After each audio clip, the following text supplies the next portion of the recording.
حضرت حسین منصور رضی اللہ تعالیٰ عنہ سرکار، ان پر بعض لوگ اعتراض بھی کرتے ہیں کہ انہوں نے انا الحق کہا کہ میں ہی حق ہوں، یہ ایک کفریہ کلمہ کہا جس کی وجہ سے ان کو پھانسی دی گئی۔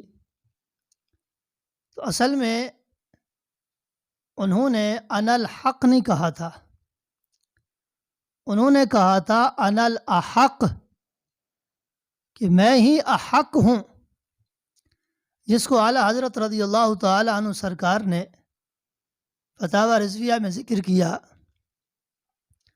آپ فرماتے ہیں کہ حضرت حسین منصور رضی اللہ تعالی عنہ کی بہن اکابر اولیاء کرام سے تھیں۔ وہ رات کو اخیر شب میں جنگل کو چلی گئی اور روزانہ جاتی بھی تھی۔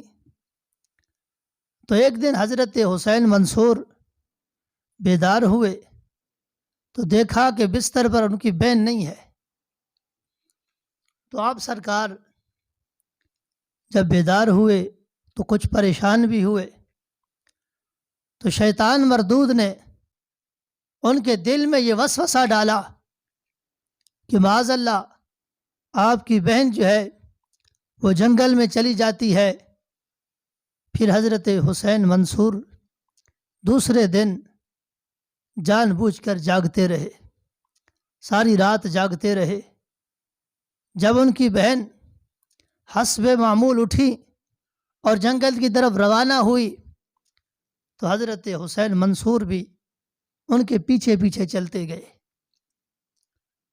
جب جنگل میں پہنچے تو جھاڑیوں کی آڑ میں، پیڑوں کی آڑ میں چھپ کر بیٹھ گئے۔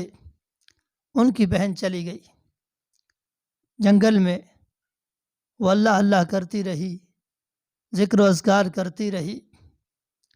جب صبح کا وقت آیا تو حضرت حسین منصور اپنے آنکھوں سے دیکھ رہے ہیں کہ آسمان سے سونے کی زنجیر اور یاقوت کا ایک جام اترا، ان کی بہن کے منہ کے سامنے آیا، انہوں نے پی لیا۔ جب وہ پینے لگی تو حضرت حسین منصور بے ساختہ چلا کر کہنے لگے کہ اے بہن، تھوڑا سا میرے لیے بھی بچانا۔ تو ان کی بہن نے ایک گھونٹ بچا کر حضرت حسین منصور کو دے دیا۔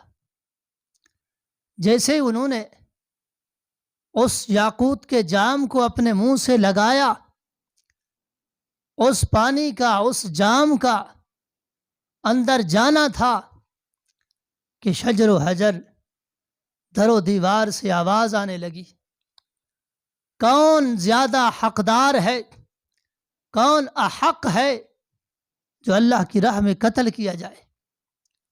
تو اس کے جواب میں حضرت حسین منصور جواب دیتے ہوئے کہتے تھے کہ انا الاحق، انا الاحق، انا الاحق، کہ میں زیادہ احق ہوں کہ اللہ کی راہ میں شہید کیا جاؤں، اللہ کی راہ میں قتل کیا جاؤں۔ تو سننے والوں کو جب انہوں نے سنا تو ان سے یہ غلطی ہوئی، تو انا الاحق سننے کی بجائے انہوں نے انا الحق سنا، تو جس کی وجہ سے پھر جو منظور خدا اللہ کو منظور تھا، جو ہونا تھا وہی ہوا۔ لیکن حضرت حسین منصور نے انا الحق نہیں کہا، بلکہ آپ سرکار نے انا الاحق کہا، اور یہ سننے والوں سے غلطی ہوئی ہے۔